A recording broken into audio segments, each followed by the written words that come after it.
Delegate Troop Tuition. Delegate, delegate, delegate, delegate. ચાલો ઉદાહરણ 1 થી 4 ઇક્વિટી અને જવાબદારીઓના છે, જેમાં અલગ અલગ મુદ્દા આપ્યા છે. જે આપણે પાકું સરવૈયું તૈયાર કરીએ તો કયા શીર્ષક હેઠળ આવશે આ આપણે યાદ રાખવાનું છે. એટલે ઇક્વિટી જવાબદારીઓ આપણને આખી સાઈડ આવડી જાય. તો ઉદાહરણ 1 આપણને આપેલું છે, 10 માહિતી છે. ક્રમશઃ એનો જવાબ જોતા જઈએ. માનો કે ઇક્વિટી શેરમૂડી છે તો ક્યાં આવે? તો કે ઇક્વિટી અને જવાબદારીઓ. 10 માહિતી ઇક્વિટી અને જવાબદારીઓની છે. હવે ઇક્વિટી જવાબદારીઓ બાજુ આપણી પાસે 3 હેડિંગ હતા: શેરહોલ્ડર્સના ભંડોળ, બિનચાલુ જવાબદારી અને ચાલુ જવાબદારી. તો 10 માહિતી ક્યાં આવશે આ આપણે જોવાનું છે. તો આગળ વધીએ. પહેલું હતું ઇક્વિટી શેરમૂડી. તો આપણને પાકા સરવૈયાનું શીર્ષક ખ્યાલ છે. 10 ઇક્વિટી જવાબદારીઓ. રિપીટ નહીં કરીએ. મુખ્ય શીર્ષક અને પેટા શીર્ષક આપણી માટે અગત્યના છે. તો આપણને ખ્યાલ છે શેરહોલ્ડર્સના ભંડોળમાં શેરમૂડીનું શીર્ષક આવે, એમાં ઇક્વિટી શેરમૂડી પ્રેફરન્સ શેરમૂડી બંને આવે. બાકી હપ્તા આપણે ચર્ચા થઈ હતી શેરહોલ્ડર્સના ભંડોળમાં, ત્યાં જ શેરમૂડીમાંથી આપણે શું કરવાના છે બાદ? 3 શેર જપ્તી ખાતું ક્યાં આવશે? તો કે ઇક્વિટી જવાબદારીઓમાં, શેરહોલ્ડર્સના ભંડોળમાં, શેરમૂડીનું જે આપણું હેડિંગ છે ત્યાં આપણે શેર જપ્તી ખાતું લખવાનું છે. હવે ત્યાં તમે રકમ લખો અને પછી બધી રકમનો સરવાળો થાય એટલે શેર જપ્તી ખાતું પ્લસ થયું કહેવાય. જ્યારે બાકી હપ્તા છે એ બાદ કરવાના છે આપણે. અગાઉથી મળેલ હપ્તા એ ક્યાં આવશે? તો કે આપણી ચાલુ જવાબદારી કહેવાય. આપણે 2 શબ્દ કીધા હતા, અગાઉથી મળેલ આવકો, ચૂકવવાના બાકી ખર્ચા. આ બંને આપણી માટે અન્ય ચાલુ જવાબદારીમાં આવે. જામીનગીરી પ્રીમિયમ આપણી માટે અનામત કહેવાય. તો શેરહોલ્ડર્સના ભંડોળ, એમાં અનામત અને વધારાના શીર્ષકમાં અંદર લખવાનું. સામાન્ય અનામત કોપી ત્યાં જ આવવાની છે. તમામ પ્રકારની અનામતો. ડિબેન્ચર આપણે રૂપિયા ઉછીના લીધા કહેવાય લાંબા સમય માટે, એટલે લાંબા ગાળાના ઉછીના નાણાં. અને મુખ્ય શીર્ષક કયું આવશે? બિનચાલુ જવાબદારીઓ. લેણદારો વેપારી દેવા કહેવાય. તો એ ક્યાં આવે? તો કે ચાલુ જવાબદારીમાં આપણે બી લખતા હતા વેપારી દેવા, એમાં આપણે લખવાનું છે લેણદારો. નફા નુકસાનના પત્રકની ખોટ અગાઉ સામાન્ય અનામત અને વધારામાં મેં ચર્ચા કરી હતી કે જો નફા નુકસાનનો નફો હોય કે વધારો હોય તો એ અનામત કહેવાય. બધી અનામતોમાં પ્લસ થશે, પણ ખોટ હોય તો બાદ કરવાનું. તો ક્યાં આવશે? તો કે શેરહોલ્ડર્સનું ભંડોળ મેન હેડિંગ, એની અંદર આપણે એ શેરમૂડી, બી લખતા હતા અનામત અને વધારો, એમાં અનામતનો જે ટોટલ થાય એમાંથી આપણે બાદ કરવાનું. અને છેલ્લું જાહેર થાપણો. આપણે રૂપિયા ઉછીના લીધા પબ્લિક પાસેથી લાંબા સમય માટે, તો પહેલાં તો એ દેવું કહેવાય અને લાંબા સમય માટે એટલી બિનચાલુ જવાબદારી બની ગઈ. એટલે બિનચાલુ જવાબદારીઓમાં લાંબા ગાળાના ઉછીના નાણાં. તો લાંબા ગાળાના ઉછીના નાણાં 2 આવી ગયા, નંબર 7 અને નંબર 10 બંને યાદ રાખવાના છે. અનામતો આરામથી યાદ રહી જશે. શેરમૂડીમાં ઇક્વિટી શેરમૂડી, પ્રેફરન્સ શેરમૂડી, બાકી હપ્તા, શેર જપ્તીનું ખાતું, અગાઉથી મળેલ હપ્તા, ટૂંકમાં શેર સાથે જોડાયેલી તમામ માહિતી. અનામત વધારામાં તમામ પ્રકારની અનામતો અને નફા નુકસાનની ખોટ હોય તો બાદ કરવાની. તો આ થઈ ગયું આપણું ઉદાહરણ નંબર 1. કયું મુખ્ય શીર્ષક? તો કે 10 માહિતી ઇક્વિટી અને જવાબદારીઓ. એમાં પાછું શીર્ષક કયું હતું? 3 હતા આપણી પાસે: શેરહોલ્ડર્સના ભંડોળ, બિનચાલુ જવાબદારી, ચાલુ જવાબદારી. એમાં પાછા આપણે એબીસીડી એવું લખતા હતા. તો કઈ માહિતી ક્યાં આવશે? આ આપણે ખાસ યાદ રાખવાનું છે. ચાલો એવી જ રીતે જોઈએ હવે ઉદાહરણ નંબર 2. અહીંયા પણ આપણને 10 માહિતી આપી છે. 10 માહિતી આપણને ઇક્વિટી અને જવાબદારીઓની જ આપેલી છે. તો પાછું આપણે ઇક્વિટી જવાબદારીઓ સાઈડ જ જોવાની છે.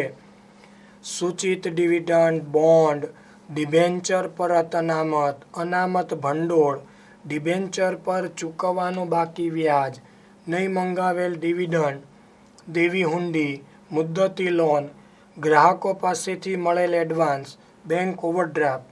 ચલો જોઈએ આગળ.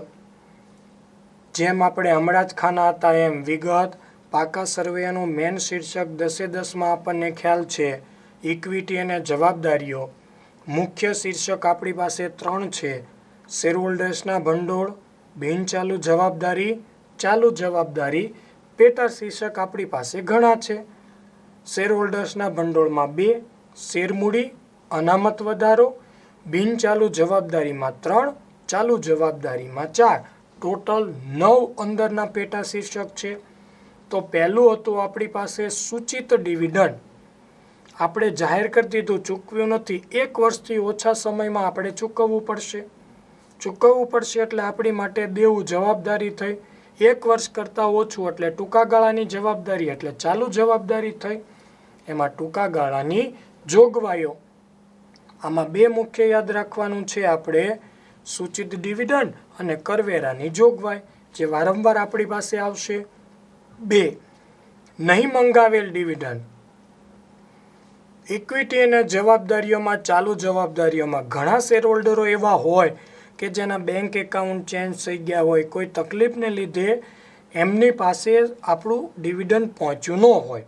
કંપનીએ ડિવિડન્ડ જાહેર કરી દીધું, ચૂકવી દીધું, પણ ઘણા સુધી નથી પહોંચ્યું. તો આ નહીં મંગાવેલ ડિવિડન્ડ કહેવાય. એ આજ નહીં તો કાલ આપણે ચૂકવવું જ પડશે કંપનીએ. એટલે એ ચાલુ જવાબદારી થઈ અને એ આવશે અન્ય ચાલુ જવાબદારીઓમાં. બોન્ડ આપણે શીખી ગયા, જાહેર થાપણો અથવા તો બોન્ડ. આપણે રૂપિયા ઉઘરાવ્યા, ડિબેન્ચર અથવા તો બોન્ડ. તો એ લાંબા સમય માટે કહેવાય. એટલે દેવું છે લાંબા સમયનું એટલે બિનચાલુ જવાબદારી. અને ક્યાં આવશે તો કે લાંબા ગાળાના ઉછીના નાણાં. નંબર 4 દેવી હુંડી, લેણદાર, વેપારી દેવામાં આવશે તો ચાલુ જવાબદારી, એમાં વેપારી દેવા. ડિબેન્ચર પરત અનામત. શબ્દ આવ્યો અનામત એટલે આવશે અનામત વધારામાં. તો એ આપણું પહેલું શીર્ષક આવી ગયું, શેર હોલ્ડર્સના ભંડોળ, એમાં અનામત વધારામાં. મુદ્દતી લોન, લાંબા સમય માટેની આપણે લોન લીધી છે તો એ આપણી માટે લાંબા સમયનું દેવું એટલે બિનચાલુ જવાબદારી અને એમાં લાંબા ગાળાના ઉછીના નાણાં. અનામત ભંડોળ, અનામત આવી ગઈ નંબર 5, નંબર 7 બંને કોપી થશે. શેરહોલ્ડર્સના ભંડોળ, એમાં અનામત અને વધારામાં. ગ્રાહકો પાસેથી મળેલ એડવાન્સ, એ આપણી માટે દેવું કહેવાય. હવે ગ્રાહકો શું કામ આપણને એડવાન્સ આપે તો કે ગ્રાહકોએ કોઈ વસ્તુ આપણી પાસેથી ખરીદવાની હોય તો એ વસ્તુ કંઈ આપણે 1-2 વર્ષ પછીનો જ આપવાની હોય, બહુ ટૂંકા સમયમાં. તો ટૂંકા સમય માટેનું દેવું એટલે ચાલુ જવાબદારી અને આવશે અન્ય ચાલુ જવાબદારીઓમાં. ડિબેન્ચર પર ચૂકવવાનું બાકી વ્યાજ, ચૂકવવાનું બાકી દેવું ટૂંકા સમયનું એટલે ચાલુ જવાબદારી અને પણ આવશે અન્ય ચાલુ જવાબદારીઓમાં. Number 10 bank overdraft. એ ઓવરડ્રાફ્ટ મોટે ભાગે 1 વર્ષ કરતાં ઓછા સમયનો હોય એટલે આપણે ચાલુ જવાબદારીમાં ટૂંકા ગાળાના ઉછીના નાણાંમાં લખશું. તો આ થઈ ગયું આપણું ઉદાહરણ નંબર 2. 10 મુદ્દા આપણે ઇક્વિટી અને જવાબદારીઓ એમાં અલગ અલગ શીર્ષક અને પેટા શીર્ષક હેઠળ ક્યાં આવી જોયું. આવું જ આપણે ઉદાહરણ પહેલું જોયું. તો 1, 2, 3 ઉદાહરણ કરો એટલે મોટા ભાગની પેટા માહિતી તમારી પાસે તમામ આવી જશે. આની બહાર લગભગ બોર્ડ ક્યારેય પૂછશે નહીં. તો આ પેટા શીર્ષક કયું છે? મુખ્ય શીર્ષક તો યાદ રહેવાનું જ છે. પેટા શીર્ષકમાં કઈ માહિતી ક્યાં આવશે આ ખાસ યાદ રાખવાનું છે. હવે આપણે ઉદાહરણ 3 તરફ જઈએ. ઉદાહરણ નંબર 3, નીચેની વિગતો કંપની ધારા 2013ના પરિશિષ્ટ 3 મુજબ કંપનીના પાકા સર્વેમાં કેવી રીતે દર્શાવશો તે જણાવો. પાછી આપણને જે 11 માહિતી આપી છે એ બધી ઇક્વિટી અને જવાબદારીઓની જ આપી છે. 2 ઉદાહરણ એની જેવા જ અભ્યાસ કર્યો. ઉદાહરણ 3 એની જેમ જ આપણે અભ્યાસ કરવાનો છે. તો નંબર 1, આવતા વર્ષે પરત થવા પાત્ર ડિબેન્ચર. યાદ રાખજો, આવતું વર્ષ એટલે એક જ વર્ષ થયું. ડિબેન્ચર આપણી માટે જવાબદારી કહેવાય. 1 વર્ષ કરતાં વધુ તો બિન ચાલુ, 1 વર્ષની અંદર તો ચાલુ જવાબદારી. એટલે અન્ય ચાલુ જવાબદારીઓમાં આવશે બેંક પાસેથી કેશ ક્રેડિટ. કેશ ક્રેડિટ અને બેંક ઓવરડ્રાફ્ટ આ ટૂંકા સમય માટે કહેવાય. એટલે ચાલુ જવાબદારીમાં ટૂંકા ગાળાના ઉછીના નાણાં, બહુ ઓછા સમય માટે આપણને આપેલી હોય કેશ ક્રેડિટ. કરવેરાની જોગવાઈ અને સૂચિત ડિવિડન્ડ આ બંને એક જ જગ્યાએ આવે. ચાલુ જવાબદારી એમાં ટૂંકા ગાળાની જોગવાઈ, આ જોગવાઈઓ કહેવાય. નંબર 4, અગાઉથી મળેલ ભાડું. આપણે 2 શબ્દો કીધા હતા, અગાઉથી મળેલ અને ચૂકવવાનું બાકી. બંને ચાલુ જવાબદારીઓમાં અન્ય ચાલુ જવાબદારીમાં આવે. ટૂંકા ગાળાની લોન, ટૂંકા સમય માટે 1 વર્ષ કરતાં ઓછું એટલે ચાલુ જવાબદારી કહેવાય. લોન લીધી, નાણાં મળ્યા એટલે ટૂંકા ગાળાના ઉછીના નાણાંમાં આવશે. હવે એની જમા બાકી તો દેવું. ઉધાર બાકી હોત તો આપણે ટૂંકા ગાળાના લોન અને ધિરાણ આપણે ધીરેલ હોય એમાં જવાય. એટલે આ પણ એક યાદ રાખવું પડશે. ગ્રેજ્યુઇટી માટે જોગવાઈ. ગ્રેજ્યુઇટી, કોઈ કર્મચારી નિવૃત્ત થાય ને તમે જે એક સાથે રૂપિયા ચૂકવો છો પીએફ, એવી રીતે ગ્રેજ્યુઇટી ફંડ કહેવાય. એ જોગવાઈ પણ એ લાંબા સમય માટેની હોય.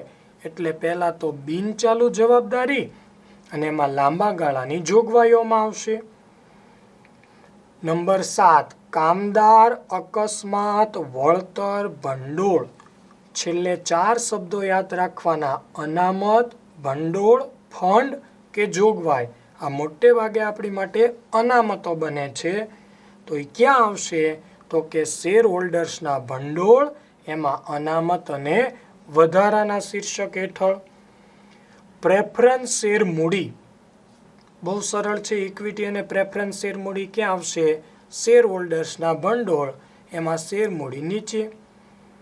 સામાન્ય અનામત આવી ગયો આપણે અનામતો. નંબર 7 આવ્યું. એ જ નંબર 9 આવ્યું આપણી માટે. શેર હોલ્ડર્સના ભંડોળોમાં અનામત અને વધારાના શીર્ષક હેઠળ. આવતા વર્ષે પરત થવા પાત્ર ડિબેન્ચર્સનું પરત પ્રીમિયમ.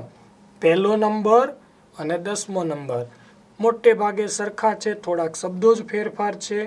આવતું વર્ષ જ્યાં જ્યાં તમને દેખાય એટલે 1 વર્ષ કરતાં ઓછા સમયનું.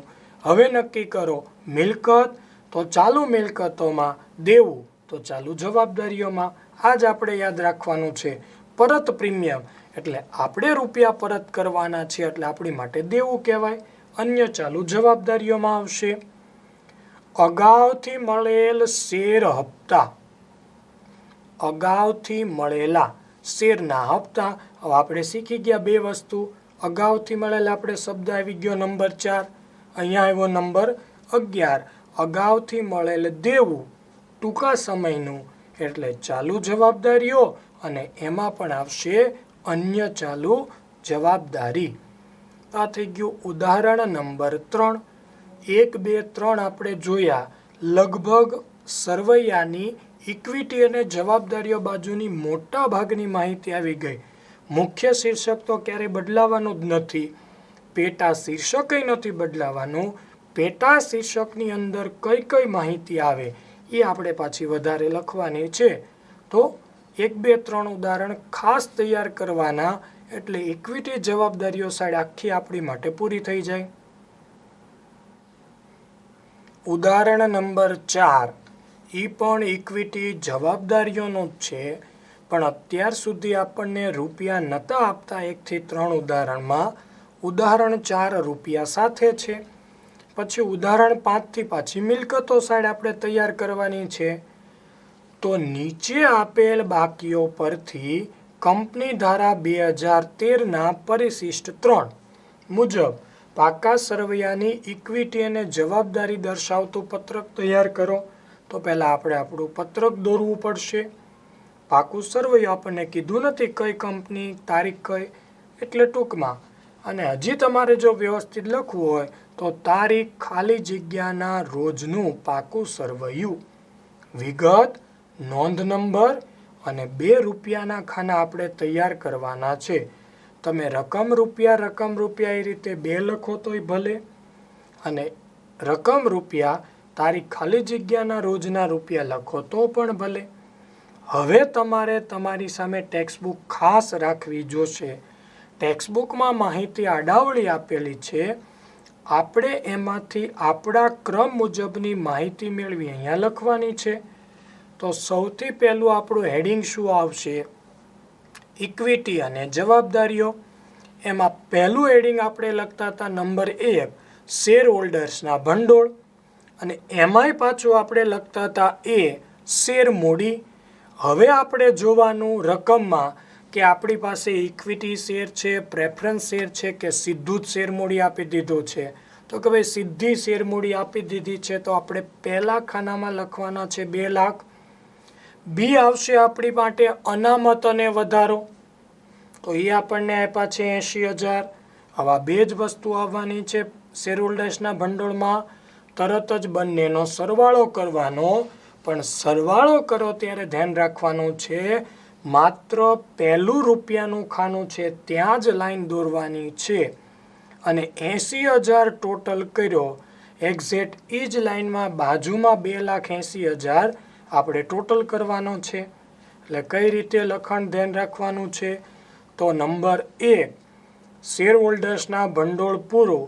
હવે આપણું બીજું હેડિંગ નંબર 2 બિનચાલુ જવાબદારીઓ. એમાં 3 હતા ABC. પહેલું લાંબા ગાળાના ઉછીના નાણાં. જો આપણને એ જ હેડિંગથી આપી દીધા છે એટલે આપણે પહેલા ખાનામાં લખ્યા 1,20,000. બી અન્ય લાંબા ગાળાની જવાબદારીઓ. ટેક્સ્ટબુક સામે રાખજો, તમામ આ જ નામથી લખેલા છે ત્યાંથી લઈને અહીંયા આપણે ગોઠવણી જ ક્રમમાં કરવાની છે. 76,000. સી લાંબા ગાળાની જોગવાઈઓ 60,000. બસ બિનચાલુમાં ABC 3 જ માહિતી આવે, ચોથો નંબર ક્યારેય આવવાનો નથી. ત્રણેયનો સરવાળો બાજુના ખાનામાં કરશું 2,56,000. કઈ રીતે ટોટલ કરવો એ ઉપર આપણે શીખી ગયા. અને આપણું ત્રીજું હેડિંગ આવશે ચાલુ જવાબદારીઓ. ઉપરના ત્રણેય આવશે અને એક વધારાનું આવશે વેપારી દેવા, તો ABCD 4 આવશે. ઉપર એ હતું લાંબા ગાળાના ઉછીના નાણાં, અહીંયા ટૂંકા ગાળાના ઉછીના નાણાં. રૂપિયા પહેલા ખાનામાં જ લખતા જવાનું છે 24,000. હવે બી એક આપણે વધશે જે ઉપરથી નહીં આવે, બી વેપારી દેવા 30,000. સી ઉપરનો બી અન્ય લાંબા ગાળાની જવાબદારીઓ, અહીંયા અન્ય ટૂંકા ગાળાની અથવા તો અન્ય ચાલુ જવાબદારીઓ 25,000. ડી ઉપર લાંબા ગાળાની જોગવાઈઓ, તો અહીંયા આવશે ટૂંકા ગાળાની જોગવાઈઓ 35,000. આપણું ઇક્વિટી અને જવાબદારીઓ સાઈડ પૂરી થઈ ગઈ. પહેલા 2 હેડિંગમાં માત્ર આપણે એક ખાનામાં લાઈન દોરતા હતા. હવે આપણે બંને ખાનામાં લાઈન દોરવાની છે. 35,000ની બાજુમાં ટોટલ 1,14,000.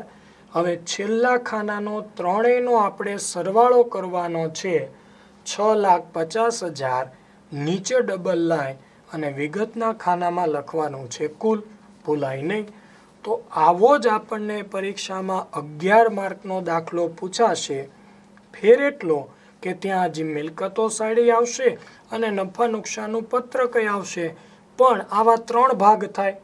વધીને 1.5-2 પેજ કે 2.5 પેજ આરામથી 11 માર્ક આપણે મેળવી શકશું. ક્રમ આપણે ફરજિયાત યાદ રાખવાના છે. ઇક્વિટી જવાબદારીઓ, શેર હોલ્ડર્સના ભંડોળ, શેરમૂડી, અનામત વધારો, બિનચાલુ જવાબદારીઓ ABC, ચાલુ જવાબદારીઓ ABCD.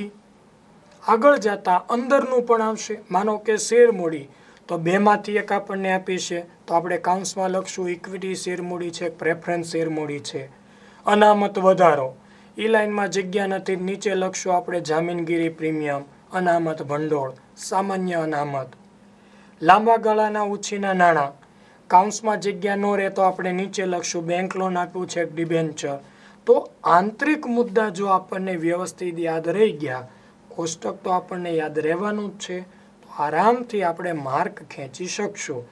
તો આ થઈ ગયા આપણા ઉદાહરણ 1 થી 4, જેમાં આપણે ઇક્વિટી અને જવાબદારીઓનો અભ્યાસ કર્યો. હવે પછી આપણે ઉદાહરણ 5 મિલકતો સાઈડથી આગળ વધશું.